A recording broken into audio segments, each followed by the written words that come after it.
Otika suba somo pepe.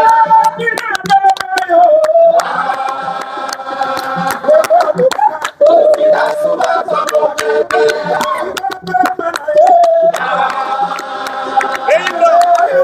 Otika suba somo pepe.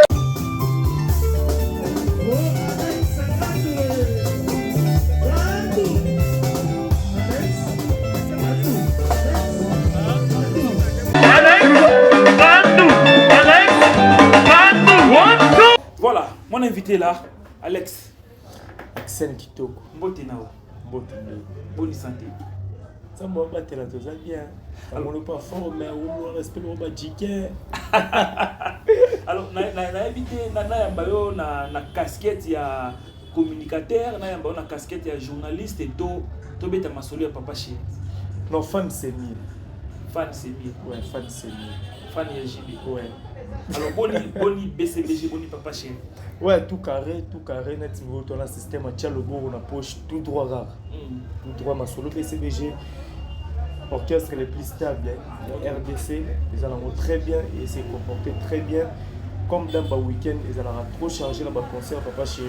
Les orchestres, sur le lot de total, l'orchestre au Congo, où il peut m'arrêter c'est BCBG. Donc on a travaillé presque chaque jour. Net le lot de toi lundi peut-être repos. Mais il ne faut pas que ce soit le roman et quand il peut saigner lundi, il y a un concert privé. Mardi, il y a des choses à la messe. Très bien. Ceux qui peuvent s'inviter au Seigneur peut concert, babeti. Mercredi, jeudi, répétition. Mais des fois, pour moi, jeudi, je peux répéter, tu vas babeti concert. Vendredi, pareil, samedi, dimanche, ils ont rendez-vous dans Atmo, il y a Pullman. Donc, au moins, on va travailler chaque jour. Comment BCBG est arrivé à couper sa mission le meilleur? Parce qu'au début, on a mercredi, jeudi, répétition, dimanche, on a rendez-vous dominical chaque dimanche. Ouais. Mais voyez les musiciens, ils ont toujours Kitoko. Comment tu vas définir un mot? Secret à la secret à la repos, Axel Omoni, il y a un concert parce que tu dis qu'il y a un tongo. Tongo, on soit là, il y a un tabani, tambola.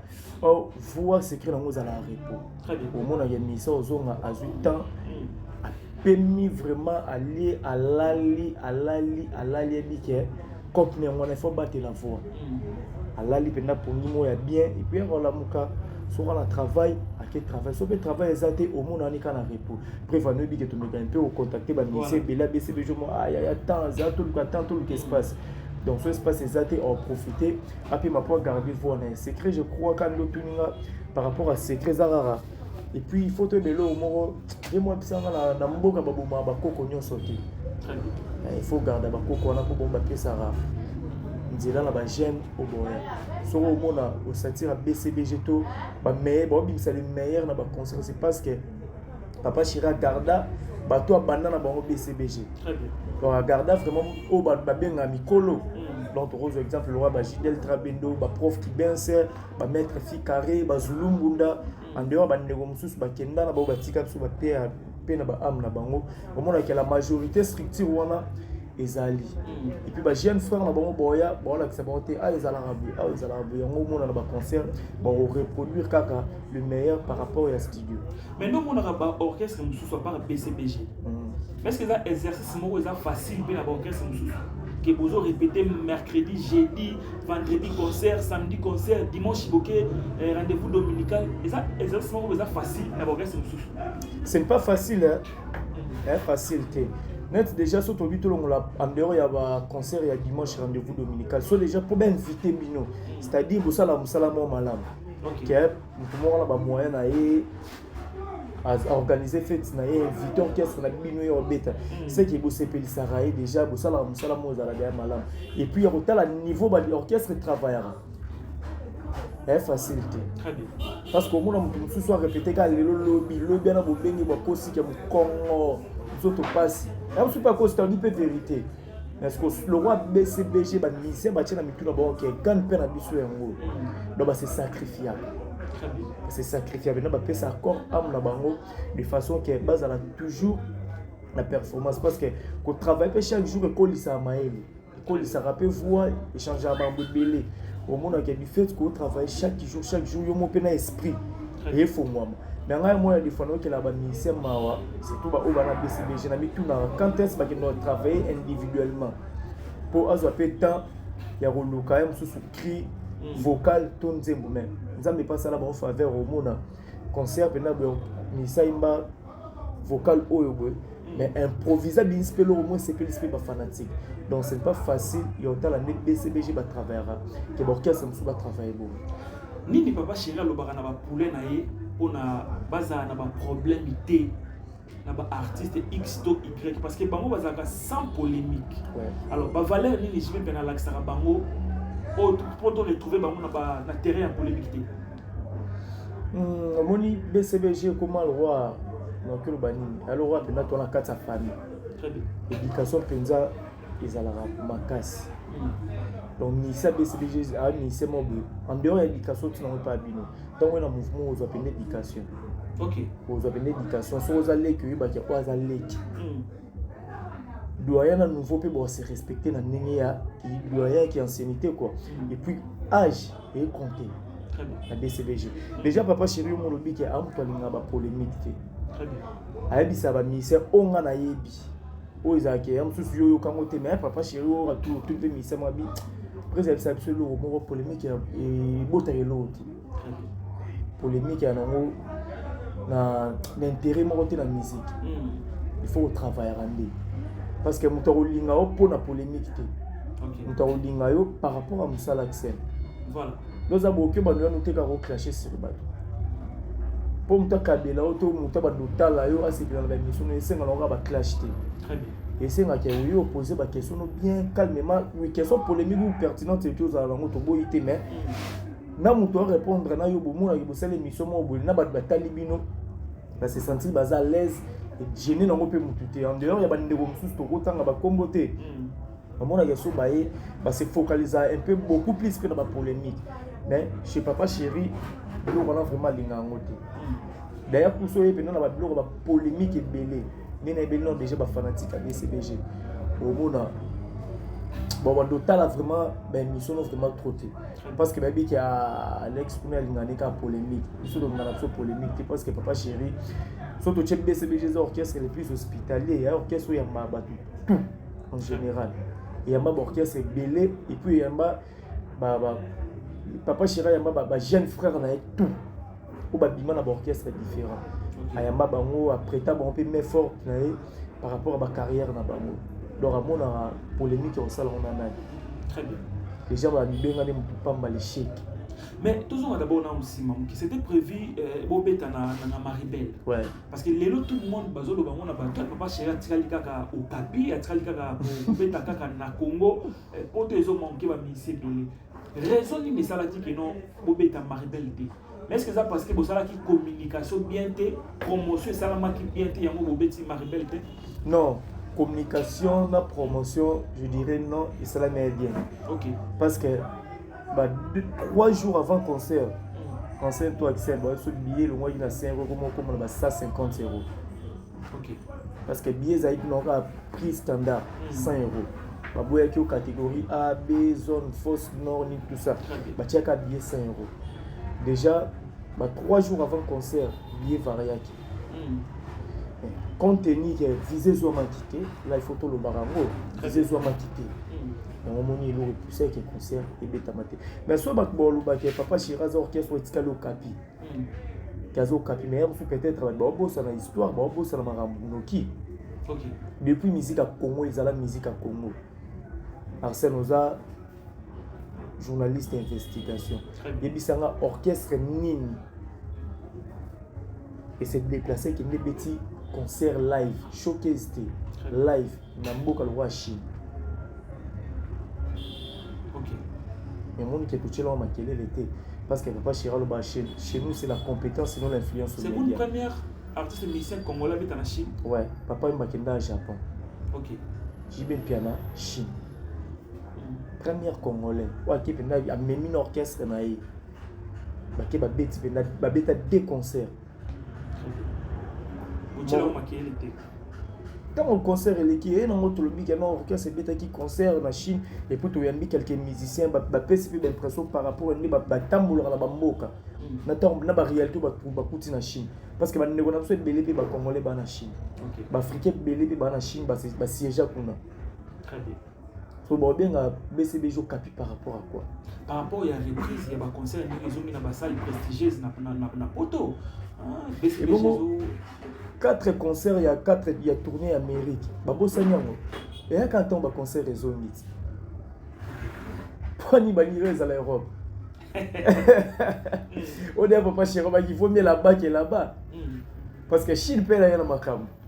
Et quand on va concert les zones, papa chéri que Chine, nous voulons l'Europe, il y a que Chine. A créé différence. Nous tout bosso pas en Europe, il y a que petit tourné en Amérique. 4 concerts dans 4 cas. N'est-ce pas ça une semaine ou 10 jours. Mais le langage de Papa Chéri Koloba, série na bango ezaki ba Olympia, ba Zénith, ba Bercy, mais les locaux tout dans le système de configuration, les locaux ils font beta arena. Et comme si Papa Chéri monaki déjà qui non a la capacité c'est-à-dire incapacité moko ezana pour na beta ba arena. On a yango lobaki pour mon émission. Mais ba arena là c'est là. Ba arena on va bosser Papa Chéri beta déjà arena. Bexi, comment accord arena. OK. Papa Chéri beta mot. La configuration ni Après, on a vu mamou, ouais, bablom soyez les lots. Voilà. Qui a une configuration fausse à nord, té. Bango zaï qui boté qui billet bada koti. Et baton di sango. Les lots de commis qui a rien à bomo kaboula moi place koto to tchon loi vieille et puis koto za loi place moro standard bato ba 20 €, 30 € bakota. Mais papa chez babéton ba Pérou donné ça été mamou vieille et puis peut-être vieille et puis ça là qui. Donc tu as place à VIP mais ça quitté remé le mot signifiant au fausse à nord catégorie 1 tout ça. Papa chez a déjà fait l'arène à l'époque. Tant le bakia est lourd prouvé c'est parce que ba salle wana quand de walbike à l'époque bango zala qu'il faut bête Olympia, il faut bête Zénith. Mais les lots arène non on peut pas sika. Les premières arènes au bimageza accord arène. Très bien. Où l'artiste a fallu pour bête en 2020 si je ne me trompe pas. Accord arène. Il y a un des amis qui va pas chez lui, déjà fait. Vous êtes contre Batoba le Bakenon ou dans la question arène à Sekofio Lomide? Je ne sais pas trop cause à la contre ou pas.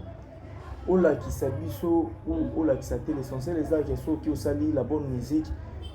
Au CPL ici, ba mélomane, ba mourir la bonne musique au Bayaki, drapeau comme Tomwa Milikolo, culture congolaise et mati les sous-sous. Où ils ont important beaucoup plus en moi. Au Beta Mtaliboso, la Xabiso ou pas, il est important d'être la musique. Les arts qui ont sali travail moi bien. Très bien. Ça le travail moi bien, Bayaki ba CPL dans spectacle au sali. Et puis bah média même international le bel concert na wetka na banal parce qu'il y a un artiste qui a un concert au moins à 2-3 jours soit par exemple samedi dimanche le bilan on a un écran ou fait dans les réseaux sociaux et limona. Très bien. Mais par contre sur le petit concert et tikali tout ça on a mboka oh papa Chiraki a obéta en Europe tenir ba ndongolo ba mais ba concert ya ba kim au tambolo ko on a baba. Très bien. C'est-à-dire même jour que bête en Europe ndeka to yoka ba concerné à Kim to tchongo to fana ba bar to yoka ngozo beta to mela to comprendre nini BCBG machine à musique to comprendre une place wa BCBG machine à musique c'est-à-dire surtout tu as 3 orchestres où ils produisera où ils mettra vrai live. OK que sont qui sont à studio ou qui na son à live BCBG faire partie pas une blague ou qui na son à studio ou qui sont à live ils vont reproduire sur 10 € peut ça au copé ça live de 8 demi parce que œuvre mieux que dans la nenge moroté. Très bien. Live na studio kuna msusu ba mixa ki bilo rebele ba toucher ki ba lamba ba voix mais tant yo ka son ou ebimi ou studio qui son ya live pour comprendre non les artistes travaillent besoin vraiment temps ba bete la bango te bon ba beta bilo na bango est-ce que na BCBG za na mission wa ba ko le ka JB pia chante que JB sans problème ouais Luka Makambu. Mais il faut donc comprendre parce que pour la machine il y a musique alors qui chante mieux que JB Pian? Axel leader Azalara leader. Mais tant que le leader Azalara leader non leader Azalara donc comprendre que non leader il faut yemba ko leka ba musicien na il faut yemba ko leka leader aka leader. OK parce que papa chéri ba nzembu na ye mo mutayimba ngo. OK ayimba ba nzembu na ye et moi on a Moi, un je dis que concert dans l'absence, BCBG est en faillite. t'es en absence de faillite, il y a des artistes au interprète rappé Papa Chéri, la bande de monsieur à la avant même on a des artistes comme des métro effacer le tableau na PC Mbote hein Pire Petit avait Ndongo Abega l'homme de passeport rouge il restera le meilleur de tous les temps vient Ndongo Abega la PC Mbote voilà l'artiste le roi métro interprète bande de Papa Chéri Bachuda Milito à la voix des mêmes interprète Papa Chéri Joski Oza chanteur à deuxième voix mais interprète Papa Chéri Oza la première voix si je ne me trompe pas on a non maîtrisons bien très bien ba Michiga Bazali ba Rio Bazali ba Jidel Bazali ba prof qui d'inscrit ba interprète Papa Chéri Jibe Piana a comment Jibe kaka pona koyemba toza ni loko mo obsto yebité Jibe Piana a comment Jibe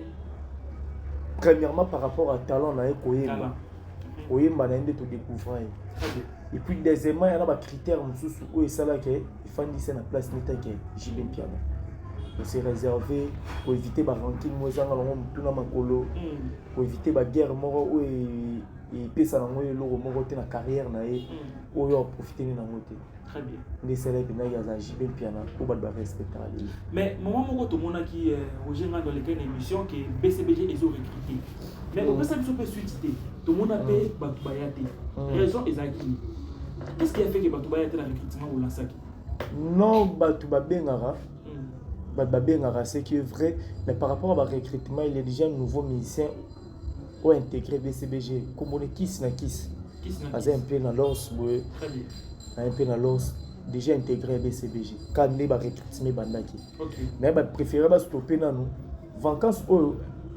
BCBG pas la bongo za la onze musala ndema et comme à makasi très bien ba concert de part et d'autre ba kermesse ezali ba concert privé donc ba préférer ba stopper non maman ba recrutement et puis au comme à la moment où je crois après ba vacances ba lancer ce communiqué officiel ils alla attendre 2 jours spécial répétition très bien où ils alla uniquement pour la test très bien où ils alla uniquement pour la test au monde ba miso baza déjà na kati ba fanda ba kani maboko na Papa Chéri ba bandi test est-ce que mutu kwa kota BCBG et c'est un critère ni ayeba déjà koyemba si oye na orchestre amne ne faut boyemba ba la kiso kuna te on ba la kiso ne ba encadrer na bango yo mais il faut y a déjà na talent na yo j'ai un formateur parce que tout yebi que oui raza formateur a former abadozi mutu na formé mais alors Papa Chéri mutu aza na machine ya musique comment akolungazo musicien il faut y ba koyemba yaza na encadrer Papa Chéri encadrer ba musicien bien à la bonne conduite pour que lobby base à la tête bien. Très bien. Parce que Moutaouta a déjà un talent de la parler. Voilà. Parce que la main a fauté sans polémique quand tu dis que former, c'est-à-dire Moutouana est bien le côté. C'est quand même nul.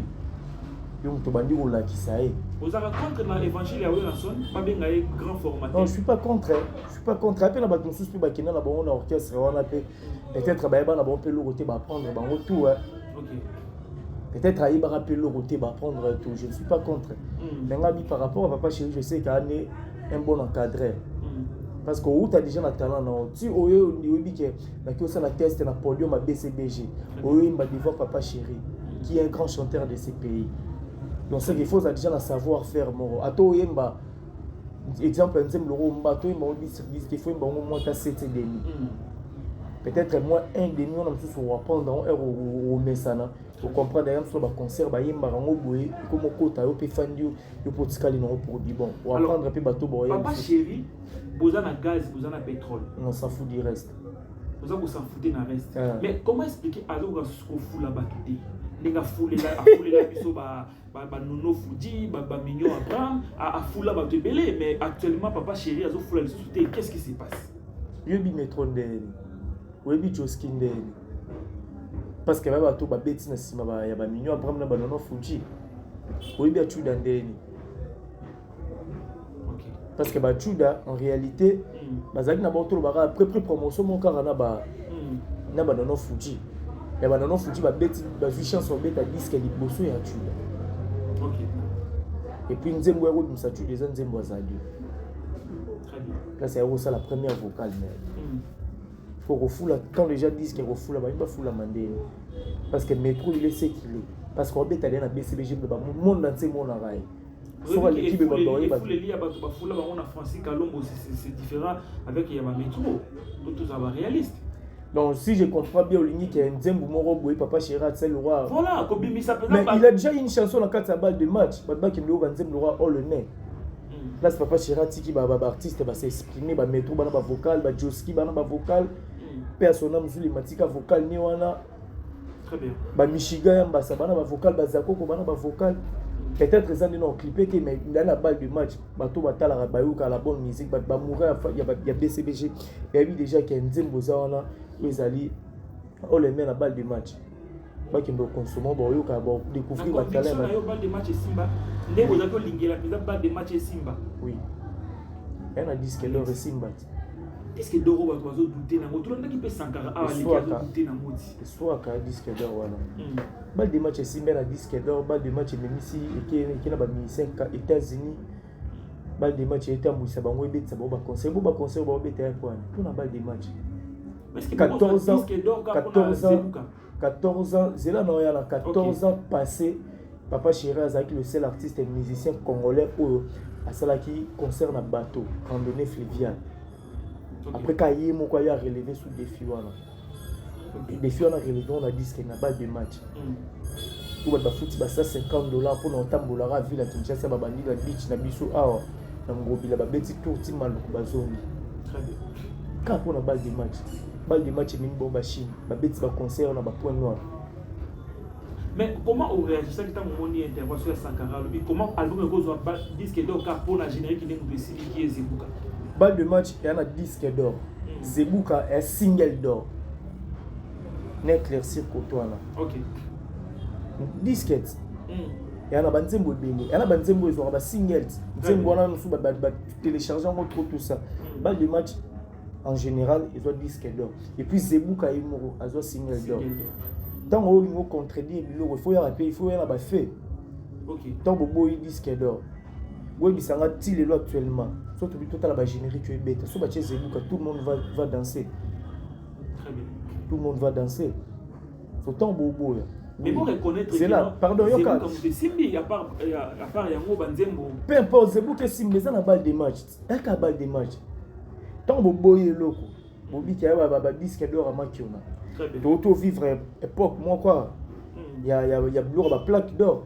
très bien tout le monde qui Robin tout le monde réalité à 4 et puis à la cible qui a salle sold out tout le monde va réalité ba plaque d'or ce qu'on y peut expliquer biso plaque d'or il y a sold out au bon va beta qui na rien à Grand Paris et où t'es OK ton lobo ya ba qui va na ba contredire yo très bien plaque d'or wana ya Grand Paris Arena au bon va beta qui ba soit qui sold out et où t'es non après c'est bon parce que salle tout le monde qui t'ont fait rigolo là ba salle des bon non mambo ba plaque ndenge ni l'artiste fallait azwa qui lui soit autosuité il y a déjà répondu bon ba pesa ba plaque on est à mambo producteur c'est que vraiment qui on a tandis que ba disque d'or wana ezali ndeni atien no sala ba émission na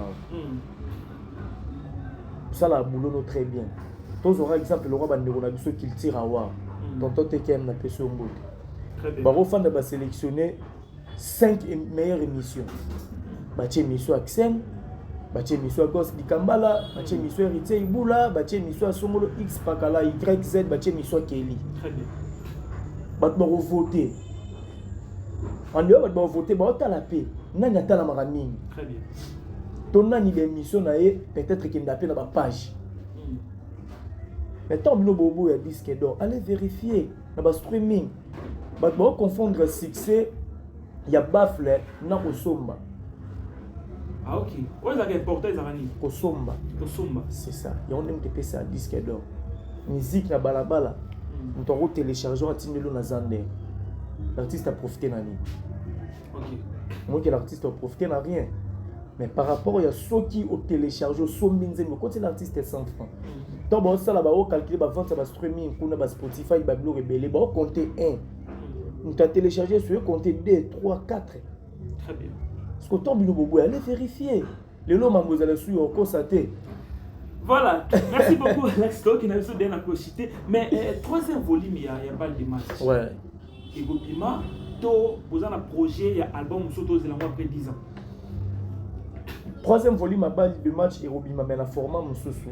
Dès que l'on a qui rejoint par rapport il y a producteur où il y a produit balle de match volume 1 à volume 2. On dirait bah close bon, tu as close qui pensa te, mais tenir vraiment bien te.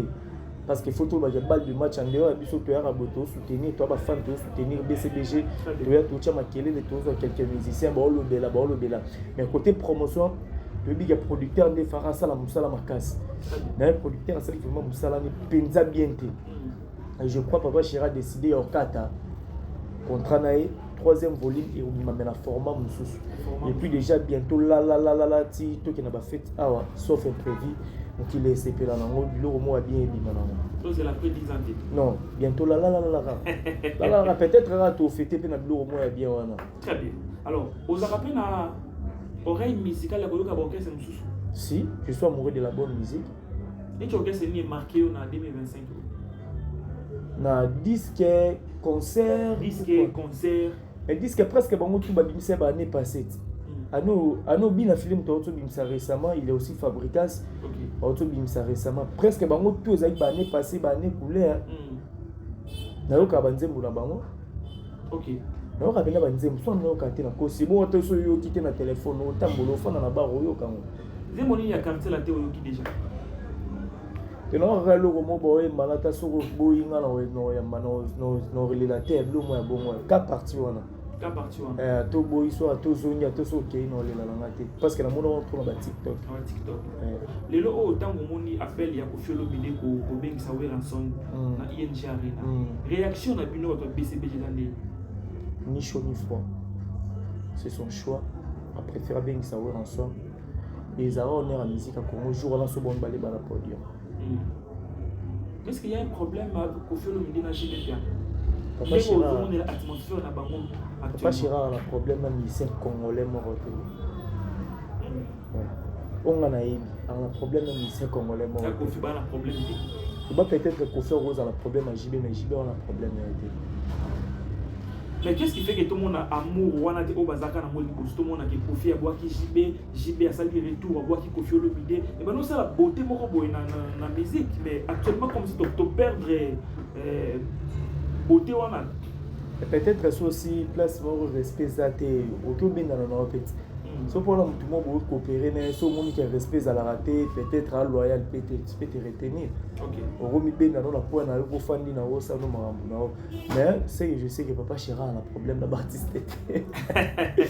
Elle a des gaz n'endega ba ko ka ngote. Très bien. Alors Alex to comme na biso na suka mais likambo ya l'homme qui a mis l'eau dans coco. C'est quand même impossible. Comment apporter l'eau dans coco? Ça va le Kamakambo. Mais langage Papa Chéri, l'homme qui a sucré la banane, l'homme qui a mis l'eau dans le coco. Motopamba, nous sommes à Simbalez alors. Nous sommes à Simbaloma or. Moi j'ai un slogan à Ekendara. Sur le biga, tout le monde a mis OK. Allez-y, comprendre nous allons un slogan, Yemourabi et l'eau ni Nyoloba. Très bien. Très bien. Voilà, tu comme la personne à sucre. Banda to bando ko manasuka. Ngana oziloga tu aussi lisa. Mais ça va question ça va tellement ébélé mais du coup tu dois chance ya oyamba Papa Chéri. Ah ouais. On a des questions à poser. J'ai bien laissé la semaine de travail, on a tout yambi bena grand plateau ngayo gosse di Kambala. Bah c'est la semaine de travail, on a tout bena Papa Chéri na grand plateau. Alors 2025 date OK, nous sommes déjà na pour clôturer cette année hein. Vous en avez date non, il y a Europe dans Papa Chéri. Papa Chéri a été en Europe non seulement parce que l'artiste est battu à date. Il y a été pour souci à fanatique, à mélomane. Né Mati, le Papa Chéri a été. Il a été pour la concurrence pour l'artiste X qui a été en appel à l'effort. Il a été en appel à rôle, tout le monde qui a été mais il a sa musique. Au moment où il y a un concert, il a mis sur l'art. Oui, là où je vais t'arrêter dans le grand plateau. On a tangi na ngaba kombo ba accent. C'est la pe kombo na ode, aux accent kitoko. On a tika ka musala. Aux accent kitoko, c'est la kombo na yo. On a tanga na Papa Chéri. Non. Obini poto ne manquer Papa Chéri, ala raison ba ki Papa Chéri non manquer poto. Parce que aujourd'hui, tout le monde laisse sa musique. Parce que tu as un concert, tu laisse sa musique. On attend que le rabeti arène à grand parallèle, laisse musique qui est sali sold out. Azana Adidas arène à Kofi Azana ING. Roi Pidate et Papa Chéri. Moi, je joue Papa Chéri au Bétan Europe. Pour comprendre la musique est zongaï, mais musique est bandée des jours. Ah. Merci beaucoup Alex. Alors dans la caméra regarde Mbemba et votre bague est niveau dans ma programme BCBG. Ouais, merci beaucoup Axel, émission qui toko. On pas de calme. Non, tu es à l'aise malgré on a piège mais Axel, au ça la beauté. Bah vrai Papa Chéri, focus toujours quand de Tolobara. Balle des matchs et ça on a disponible dans la plateforme tout y a téléchargement, tout les mbaté au consommer tout les mbaté au téléchargement, tout téléchargement au car tout consommer disque est tellement costaud. Tout yo kabanzembo za on a banzembo za vraiment bien. Barumba benda pur, barumba matière. Et ça on a tout continuer toujours consommer balle des matchs au sein qui par rapport au programme le lot et ça repos il y a des musiciens lobby mardi chaque mardi BCBG commence à la messe dans Notre-Dame de Fatima. Papa Chiraz à la ralon la musicien à comprendre que nous sommes au ça dans mukili surtout to associer nous mettre et zalango na tinate donc mon mon Papa Chéri a naturellement forcé na marambouté et mambo qui n'aura tout droit. Mercredi jeudi répétition à Mokamore, si je ne me trompe pas, eux en face, il y a direction générale Orange sur boulevard Rwanda dans Itex Afrique. Et puis rendez-vous dominical chaque dimanche. Le programme Yangwana sauf le programme où il y a un concert. Et concert d'abord, ils ont reporté, ils ont annulé? Non, je crois que le Lobamité, c'est comme si la clause ils allaient bien. Parce que le Lobamité, tout le monde pas fiche mon côté. Ils ont dit pour parler. Pour parler. Voilà. Alors, Bambo, tu es dans la bataille. Bambo, tu es déjà dans la scène Kitoko, dans la Regen, dans l'image Kitoko. Et puis, dans l'assistance à gauche du Kambala, Bambo, tu es dans Maman Chéri, dans Maman Afi, Maman Masolo, il y a Papa Audace, Milan, le président Jacques, le rassembleur de tous les Congolais depuis Ifri Kokoron, Yaya Moto, la PCP Bambo Tebele, donc on veut dire Coco. Il y a Bana Mindele, le français, président Jacques, la PCP Bambo, tu es pour la place dans la carte Ifri. On a mon laboratoire Niati depuis Paris, l'homme fort du moment, laboratoire Niati. La PC Bambo Tebele, Julien le grand papa na Super Owen depuis Kolwezi, la PCP Bambo Tebele. Il y a Pombenza Firenze, les Golden, moi à Londres solo, toujours combattu, mais jamais zabati à Pombenza Firenze, les Golden Nakati à London. Elle Cornel à Dussi, du 20007, moi aussi à Tebele depuis UK, la PCP Bambo Tebele. Et bien les places aux alliés, la prophétesse Paola depuis London. Il y a la prière, merci beaucoup maman. À Londres, la PCOP, Bambote, et bien place aux alliés. Le vieux Longo Abega, l'homme du passeport rouge, il est et il restera le meilleur de tous les temps. Donc on continue. Très bien. Merci beaucoup Alex. Pardon, Axel, président Roger ML, il y a allé rassembler un vrai tout, il y a Papa Chéri. Na kati à niveau il y a Europe pour la précisément na Paris Papa na Simaili et Maroussia na PC Bambote. Voilà. Merci beaucoup Alex pour la disponibilité. Merci de partager. Merci na bakutu au Talibiso. On se retrouve à la prochaine. Bye bye.